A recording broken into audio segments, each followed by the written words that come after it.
Hello everyone and welcome to Plague Inc. Evolved Radio with you here, and as promised today we are going to be going over the Neurax worm. This is a very different plague than we've encountered thus far, and it can be a little tricky if you don't know what you're doing, so of course that's what this tutorial and gameplay is going to be about. And as always, we're simply going to use Metabolic Hijack, so it'll pop the orange and red bubbles for me because I'm lazy. There are a lot of great things that you can do to kind of help this along if you'd like, by inserting your own genes, but I'm going to kind of let you experiment with that, I think, a little bit. I may in the future have my recommendations. If you guys want to see them, let me know. Leave a comment in the section below, or also you can go to the City Builder Collective. But we're just going to use Metabolic Hijack as always, and we're on the normal difficulty. And we are up to PAX 30, and because I'm lazy once again, I'm not even going to bother renaming it. And you'll notice right away, we have slightly different music in the background, a little change of pace from the normal Plague Inc. Evolved that we've been listening to. So, I'm going to start off with my trusty Saudi Arabia, and we have a few things to click here. I'm going to read, this one to you. The Neurax worm is undiscovered for thousands of years, and now the human have entered its natural habitat. So that's where the worm has come from. They give you a little bit of backstory. And also, real quick, before we even start saving points, you're going to notice that these things are completely different than what you might be used to. Over here you see we have a concertina locomotion, we have eggs, we have genetic swap, we have symptoms. Our symptom tree is completely different, and the abilities are mostly the same. You have your hot and cold and your drug resistance, but over here we have Trojan planes, and this one, actually, if you read this, it encourages the hosts to fly to a target country. This is going to come into play a little bit, I promise you that, but for right now what we're going to do is save up 5 points because we want to get concertina locomotion and undulatory locomotion, which is the one above it. And what this does is this is going to, it tells us that the, well, it allows faster movement outside the host. Up here are our water and air, and that's really what we're after, is the transmission of water and air as always. So let's save up a quick 5 points. And the other thing I should also mention too, and I'll do that once we get to 5 points and get back in the menu, we're going to double click and get those unlocked.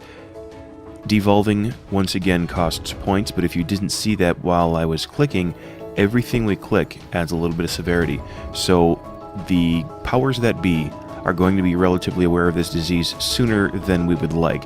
However, I have not encountered ever any symptoms randomly spawning, so we don't have to worry about that, but every time we do click on something, we're going to up the severity, so it's just something we're going to have to deal with. So, now we're going to go back into the game here. The Festival of Love is in our starting country. What do you know about that? We're going to save up 18 points, and we're going to get into Water 1 and Air 1, because those are old standbys. And then I think we have one more grouping of 2 that I will do, and then after that it's going to be kind of a purchase as we go sort of a thing. So you can always do that if you want to anyway. If you want to purchase just one at a time, feel free. I like to buy in pairs if I can. So we're going to do air and water, and these are our old standbys. It's going to put us on boats and planes, of course. And then from here we're going to save up 13 points. And then from there we're going to unlock eggs 1 and 2, and of course I will read off what that does so you have an idea, because these are so different than our other plagues. I want you to have an idea in these walkthroughs. So, eggs. They produce eggs that are ejected from the host brain in the thousands that increase the infectiousness. And then this one here again, they increase in warmth, so they're more likely to affect other humans because they're attracted. They're like heat-seeking missiles. And if you notice over here, this is kind of our disease as it sits. It kind of looks like a brine shrimp hanging out on the top of the brain. But at any rate, let's do eggs 2. And then from here, we're going to go and start buying things individually, and that is going to be our animals. We're going to start off with bird 1, which is going to cost us 12 points. And then, of course, the birds, it's a great avenue to transport our disease around the countries that we do infect. So we're actually going to do bird 1. We're going to do insect 1, which works great in the hot climates. And this is going to effectually eliminate the need. Look at that. We got this lightning bolt thing going on. Look how big that got already. As I was saying, though, this is going to effectually eliminate the need for any of our heat resistance. So that kind of saves us some points. It works as a double duty. So we're going to save 12 more points. And we're going to go back in and do Insect 1, which will happen kind of quick. Some of the points come quick, some of them come slow. And then finally, last but not least, we are going to do Rodent 1, which is going to be upped by a little bit, and it's going to cost us 14 points. And of course, rodents work well in urban areas to spread the disease. That's what's going on there. So now that we've done that, because this is, yeah, it's already telling us a minor disease is spreading. They're aware of it. The very next thing that I want to do is a drug resistance, which is going to cost us 11 points. So yeah, they already started to work on the cure. I try to head that off at the pass as quickly as I can. So let's go in here and get drug resistance 1. That's going to help kind of prevent the cure from happening too quickly. And then the very next thing on tap, believe it or not, is going to be cold resistance 1 and 2. We want to get them while they're relatively cheap, because as always, the upper echelon of our map needs to be taken care of and handled relatively quickly. So Saudi Arabia closed its land borders. Well, good for them. So cold resistance 1, and we need 1 more point for cold resistance 2. Isn't that always the way? And then now we are going to go into drug resistance 2, which is 28 points. So this one can kind of take a minute depending. It's still a relatively fast-paced game, especially compared to Fungus, which we had last episode, which can, depending on the game level, the speed that at which you play. I always play on 3 because I have the auto popper going on for me, so it makes it easier for me to play on the 3 speed. But if you're playing on 1 or 2 because you want to keep up with those bubbles, it can be a slow-moving game with the Fungus. Anyway, I digress. All the time, I know. So drug resistance 2 now. And then we're going to save up 13 points, and we're going to get into... Actually, no, we're not. We're going to do planes next. The Trojan plane, as I explained, is going to come into play, and that's a mere 7 points, which is awesome. That's going to help us spread the disease around the world. And the cool part about this is we get to pick where it goes. We click on this icon, and then you see the countries highlight. We can shoot this anywhere we want to go. Obviously, we want to shoot for countries that are not infected. You know where I'm headed. You're damn right. I'm going straight to Greenland. But when you're playing this version, or when you're playing this plague, tap the E key every now and again. Pay attention either to the map here or to the list here. And when you're going to tell a plane to go someplace, make sure, in the beginning anyway, make sure you're heading to a country that is yet to be infected. Otherwise, you're kind of wasting its talents. So, now we're going to go into genetic hardening, because this is going to... it decreases future research speed. So that's what we're going to do. We don't want this to happen too quickly. So, now after this... we need to save up some points. I need, 21 and 22 respectively, because we're going to go back to transmission, and we're going to do air and water 2. So we're going to buy that one, and then now we need, 21 points for air 2. And again, that's just to help spread the disease around, or the plague around, as quickly as we can. And I always click that just 1 DNA point too soon. So let's get that going on. And now we're going to actually save up for insect 2, because as you can see, the jump in infectivity is really good. So let's get 27 points, and where can we go? Where is not infected? Sweden is not infected. So let's head to Sweden. Why not? Show Sweden a little love, and Russia is leading the cure, so we gotta pop the blue bubbles now. Let's see, we have enough for insect 2, which again is gonna help in... what is it? It says, well, hot areas, but I thought a large increase in infection. Yeah, well, at any rate, let's double-click that. Let's get the bugs flying around, and then from here... what we're actually going to do is save up a boatload of points. I want to save up maybe 80-ish, and it's going to happen quicker than you think. This is the good news about that. Where can we fly to that is not infected? You can kind of see... looks like we've got just about everybody. If I hit the E key... yep, we've got them all. So now what we can do is we can just pick them randomly, because when you do send a plane, it will increase the infection a little bit, the numbers of people infected, and it'll also give you DNA points. But as I was saying, let's get to about 70 or 80-ish, and we're going to show you the magic chain. That'll do just fine. We're going to go to symptoms. This is where things get kind of interesting, and, you know, as again, I digress. Look at the tendrils sucking the life out of the human brain here. That's kind of cool looking. We've got a whole fishbowl full of brine shrimp. At any rate, this is the chain that we're going to go up for our symptoms. And the thing that's majorly different, if you haven't heard this already, the secret is we're actually not going to kill the human race this time. It's going to be completely different. We're going to start with a neural breach, and this allows better access to the host brain. It causes rapid eye blinking. From here, we're going to jump into cerebral tendrils, and the tendril production in the cerebral cavities begins. So again, increased control over the host brain.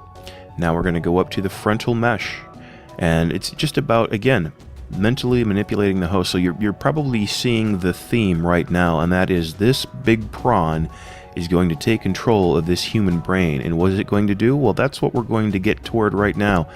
Immaturity. Hormone production altered, which causes reduction in maturity, lowers the level of hygiene. That's, you know, it's a means to an end. we're going to go into mania. Manic episodes lead to increased contact with others and inability to focus. This is good because it's going to reduce the speed in which our disease is cured. So, let's do mania. And from mania, we're going to jump into obsession right over here. And severe damage to the orbital cortex triggers OCD, forcing hosts to obsess over a specific worm-related task. This is getting somewhere, and we are really taking over the human brain. So that was obsession. Now we have devotion. Surges of dopamine and serotonin compel the host to constantly think about the worm and triggers intense rushes of pleasure. So they're getting high thinking about the big slug attached to their noggin. So we're going to do devotion. And last but not least, we need, I think, 2 more points. Son of a gun. Transcendence. Overdose of, oxytocin and vasopressin. Wow, I haven't pronounced those words before. Forces the host into a permanent state of worship, acceptance. They're going to treat the worm as an eternal god. So we need 10 more points for that. So hopefully that'll come kind of quick.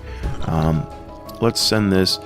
Iceland has been giving me a pain in the butt in the last few games about being one of the last countries. I mean, they are infected, but to have all of their people have the disease, to have our worm. So let's go in here. We're going to do transcendence, and that's it. We are done with this symptom tree. We have these other things, and you can, I encourage you to click through and read and maybe even find a different route to go if you would so choose. But what we're going to do is we're going straight up and then over and up and over and then kind of doing this little ditchy loop thing. We're done with symptoms. Now we're looking at abilities, and I'm thinking reshuffles or also genetic hardening. I'm going to do a quick reshuffle because I want to lower that, and the next reshuffle is, 26 points. So from here, it's kind of academic. We just want to make sure that we have as much infection as possible.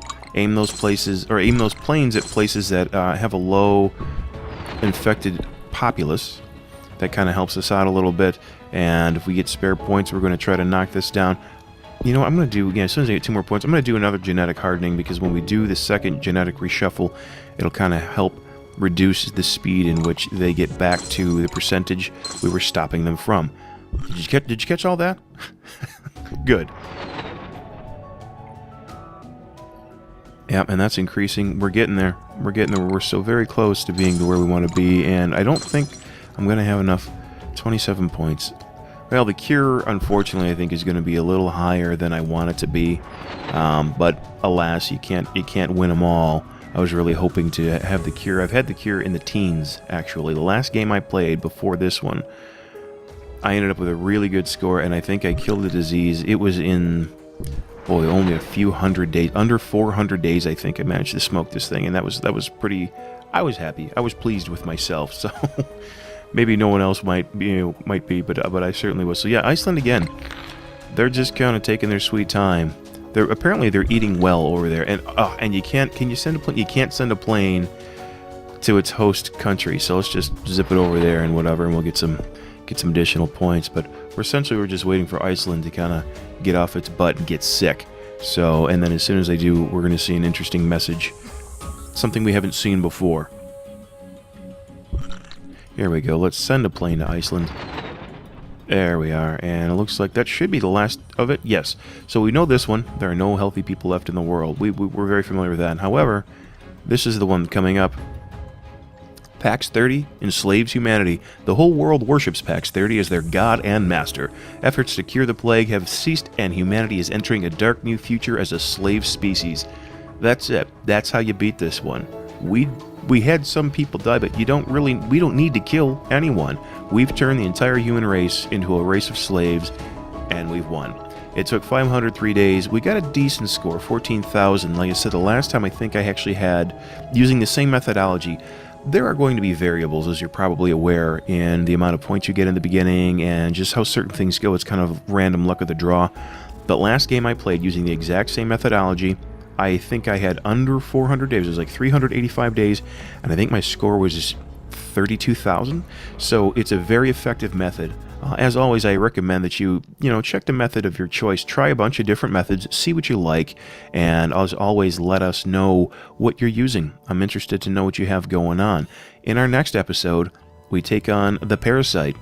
And the Parasite is, you know, it's pretty much what you would think for the most part. I actually haven't played a Parasite in a while, so I'm going to have to brush up my parasitic skills, so to speak. But in the meantime, do me a favor, leave a comment in the section below. Let us know what you're thinking about this series, the diseases that you like, the methodology you're using. Visit us on the City Builder Collective. Click the like button if you haven't, and subscribe if you'd like to see more videos like this. And we're going to see you next time for another episode of Plague Inc. Evolved.